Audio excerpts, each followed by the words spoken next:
She was not born into greatness, nor did she come from wealth or power. She was an orphan in exile, unknown, unseen, and ordinary. Yet heaven had marked her life for something extraordinary. Though no one could see it yet, God was already positioning her in a place of purpose. This is the story of Esther. Far to the east, the mighty King Xerxes ruled a vast empire stretching from India to Ethiopia. From his golden throne in Susa, he commanded nations, armies, and the wealth of the world. To show off his glory, he held a feast that lasted 180 days, an endless parade of jewels, fine wine, and royal splendor. When the months of celebration ended, Xerxes opened his palace to the citizens of Susa for one final week of feasting. The air filled with music and laughter as the king drank deeply and boasted of his power. On the seventh day, drunk with pride, Xerxes commanded that Queen Vashti appear before his nobles, wearing her royal crown so that all might admire her beauty. But Vashti refused. She would not be displayed like a trophy before the crowd. The king's joy turned to fury. His advisors urged him to act, fearing her defiance would inspire rebellion among the women of Persia. Xerxes agreed and banished Vashti from his presence, decreeing that every man should rule his own household. But in time the king's anger faded, leaving only emptiness where the queen once stood. His counselors proposed a search for a new queen, one to please the king and restore peace to the palace. Messengers were sent throughout the empire to gather young women from every province. Among them was Hadassah, known as Esther, a Jewish girl raised by her cousin Mordecai after her parents' death. Mordecai taught her to walk humbly, to trust in the Lord, and to keep her heritage hidden. When Esther was brought to the palace, she was placed under the care of Haggai, keeper of the women. Her quiet strength and kindness set her apart. She asked for nothing beyond what was given to her, and she found favor with all who saw her. After months of preparation, Esther was presented before the king. When Xerxes beheld her, grace and beauty met before his eyes, and his heart was moved. He placed the royal crown upon her head and declared her queen of Persia. Mordecai continued to serve faithfully near the palace gates. One day he overheard two guards plotting to assassinate the king. Mordecai passed word to Esther, who warned Xerxes in Mordecai's name. The conspirators were caught, and the event was written into the royal record, though no reward was given at that time.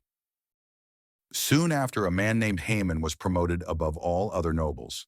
The king commanded that everyone bow before him, but Mordecai refused. Haman's pride turned to hatred. When he learned Mordecai was a Jew, he sought to destroy not only him, but all Jews across the empire. Casting lots, called Purim, Haman chose a date for their destruction. He deceived the king with half-truths, claiming the Jews were disobedient and unprofitable. Without realizing the consequences, Xerxes sealed the decree with his royal signet. Throughout the empire, despair spread. Mordecai tore his clothes, clothed himself in sackcloth, and mourned before the palace. When Esther's servants told her, she sent garments to comfort him, but he refused them. He sent a message instead. She must go before the king and plead for her people. All the king's servants know that if anyone enters his court without being summoned, there is but one law: to be put to death unless the king holds out the golden scepter. Yet if I remain silent, deliverance will arise for the Jews from another place. But perhaps I have come to this position for such a time as this. Esther asked Mordecai to gather all the Jews of Susa to fast and pray for 3 days, while she and her servants did the same. Then she would go to the king, whatever the cost. On the third day, Esther dressed in her royal robes and entered the inner court. As the king saw her, his eyes softened. He extended the golden scepter, sparing her life. The king asked her desire, even promising half the kingdom. Esther simply invited him and Haman to a banquet she had prepared. At the first banquet, she made no request, only inviting them again to dine the next day. Haman left elated but furious when he saw Mordecai still refusing to bow. In his rage, he built a gallows on which to hang him. That night, the king could not sleep. He ordered the royal records read to him, and discovered the forgotten account of Mordecai saving his life. When he learned that Mordecai had never been honored, the king asked who was in the court.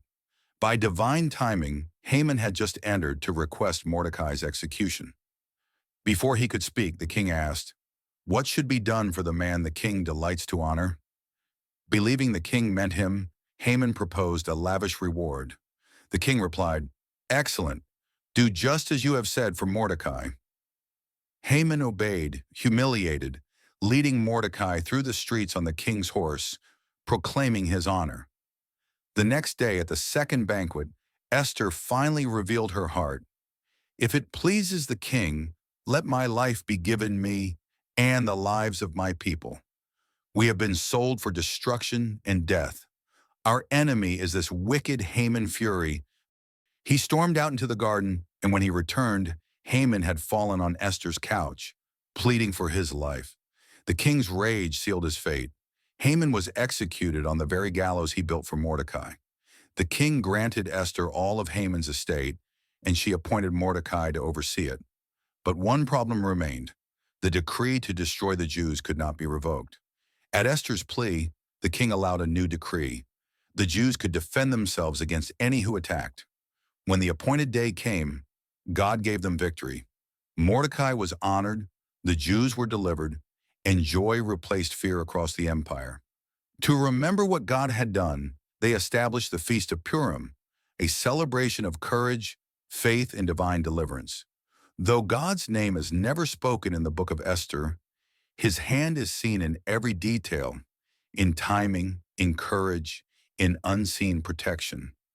What seemed like coincidence was providence. What looked like despair became deliverance. And so the story of Esther reminds us, God still works behind the scenes, even when he seems silent. You may not see it yet, but perhaps you too are right where you need to be for such a time as this. If you like videos like these, please show your support. Like, subscribe, and follow for more Bible stories.